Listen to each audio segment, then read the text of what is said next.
এবং আমাদের এই জাভা ফুল কোর্স কমপ্লিট হলে অ্যান্ড্রয়েডের কোর্সটা স্টার্ট হবে এবং সাথে জাভা সুইংও দেখানো হবে।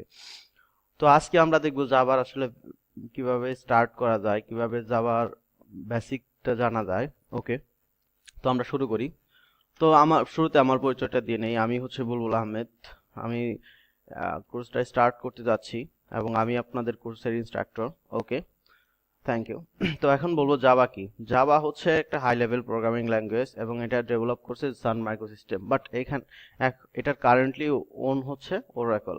ওকে, তো আমরা কেন জাভা শিখবো, অনেকেই প্রশ্ন আসে যে আমরা কেন জাভা শিখবো, জাভা শিখে লাভ কি, বা জাভা জাভা অন্যান্য জাভা বাদ দিয়ে বা অন্যান্য প্রোগ্রামিং বাদ দিয়ে কেন আমরা জাভা শিখবো, জাভা শেখার পিছনে রিজনটা কি। তো সেটার জন্য আপনাদের বলতেছি, জাভা শেখার কারণ হচ্ছে প্রথমে জাভা হচ্ছে অবজেক্ট ওরিয়েন্টেড, তার মানে হচ্ছে জাভা ফুললি অবজেক্ট ওরিয়েন্টেড। এটা নিয়ে আমরা অবজেক্ট ওরিয়েন্টেড টার্ম নিয়ে আমরা জাভাতে কাজ করতে পারবো।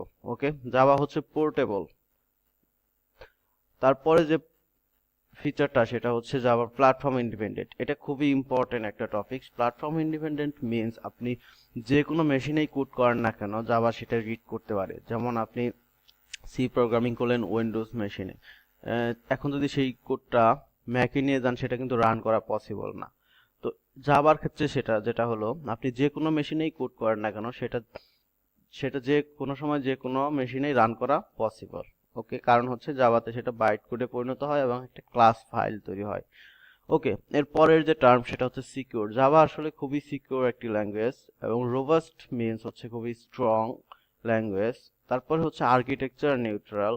তারপর ইন্টারপ্রেটেড, জাভা হচ্ছে ইন্টারপ্রেটেড ল্যাঙ্গুয়েজ, বাট আমরা যদি বলি জাভা একই সাথে কম্পাইলড এবং ইন্টারপ্রেট দুটোই।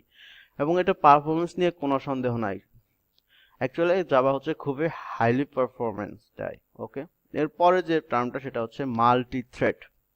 মাল্টি থ্রেড মিন্স হচ্ছে একই সাথে অনেকগুলো কাজ করতে পারবে। যেমন হচ্ছে অন্যান্য প্রোগ্রামের ক্ষেত্রে যে একই লাইন বাই লাইন কাজ করবে, বাট হচ্ছে জাভার ক্ষেত্রে আপনি একই সাথে অনেকগুলা কাজ করায় নিতে পারবেন। এটা হচ্ছে সব থেকে বড় সুবিধা জাভাতে, মাল্টি থ্রেডিং। এরপরে হচ্ছে ডিস্ট্রিবিউটেড এবং ডাইনামিক। তো আমরা তো অনেক ফিচার দেখলাম জাভাতে, আসলে কি কি সুবিধা পাওয়া যায় বা জাভার ফিচারগুলো কি। তো এগুলো যদি আমরা বিবেচনা করি অবশ্যই আমাদের জাভা শেখা উচিত। ওকে, তো এখন আমরা একটা টার্ম বলছিলাম জাভা হচ্ছে প্ল্যাটফর্ম ইন্ডিপেন্ডেন্ট। এখন জাভা কেন প্ল্যাটফর্ম ইন্ডিপেন্ডেন্ট একটু চিন্তা করি।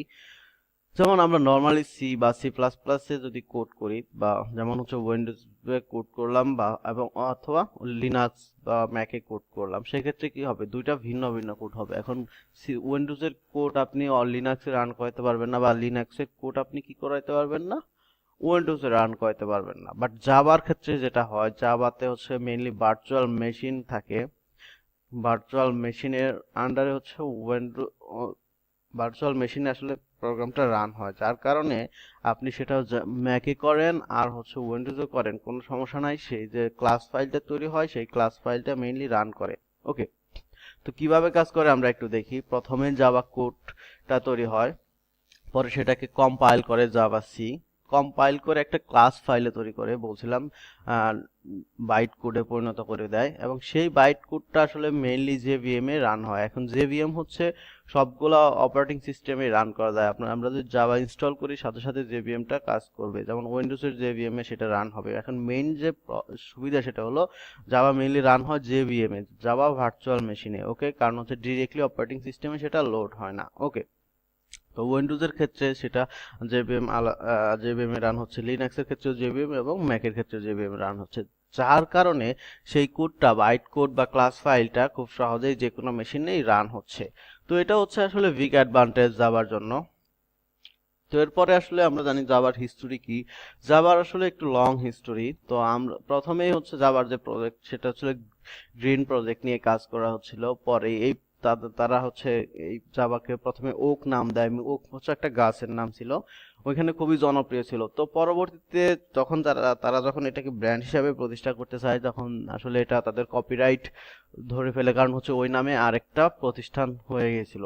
তো তখন তারা চিন্তা করে যে আসলে আমাদের নামটা চেঞ্জ করতে হবে। তখন সব তাদের যে আহ, আহ, তারা যে স্টার্ট করেছিল বা তাদের যে প্রজেক্ট যতজনে শুরু করেছিল, তারা আসলে চিন্তা করে আসলে চেঞ্জ করা উচিত। তার মধ্যে যে তিনি জেমস গসলিং, তাকে বলা হয় ফাদার অফ জাভা। তো তারা সবাই মিলে বসে একটা ডিসিশন নেয় যে আসলে নামটা চেঞ্জ করতে হবে। অনেকে অনেক ধরনের নামই সাজেস্ট করে। তো তারা ওই টাইমে হচ্ছে কফি খাচ্ছিল, সেটা হচ্ছে জাভা। তো তারা চিন্তা করলো যে এটাই কিন্তু নাম হওয়া যায়। তো তারপর থেকে আসলে মেইনলি জাভার নামটা চলে আসে। এবং জাভার আইকনটা খেয়াল করবেন যে কফির আইকন, সেখানে ধোঁয়া উঠতেছে এই টাইপের। ওকে, তো জাভা আসলে পাবলিকলি রিলিজ হয় 1995-এ। তারপর থেকে আসলে 1996-এর দিকে হচ্ছে Java development toll kit 1.0 released হয়। এরপরে আস্তে আস্তে জেডিকে ভার্সনটা চেঞ্জ হচ্ছে হতে এখন জেডিকে 10 চলতেছে আপডেট ভার্সন।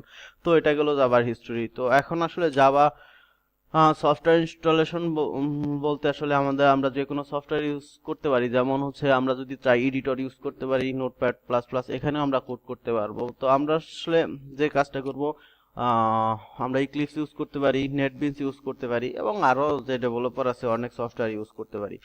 তো ধন্যবাদ সবাইকে আজকের এই ভিডিও টিউটোরিয়ালটি দেখার জন্য। আর যদি আপনাদের কোনো কোয়েরি থাকে তো অবশ্যই আমাদের ভিডিওর নিচে কমেন্ট করবেন, এবং আমাদের অফিসিয়াল ফেসবুক পেজে আপনারা তা শেয়ার করতে পারেন আপনাদের অপিনিয়ন। তো ধন্যবাদ সবাইকে।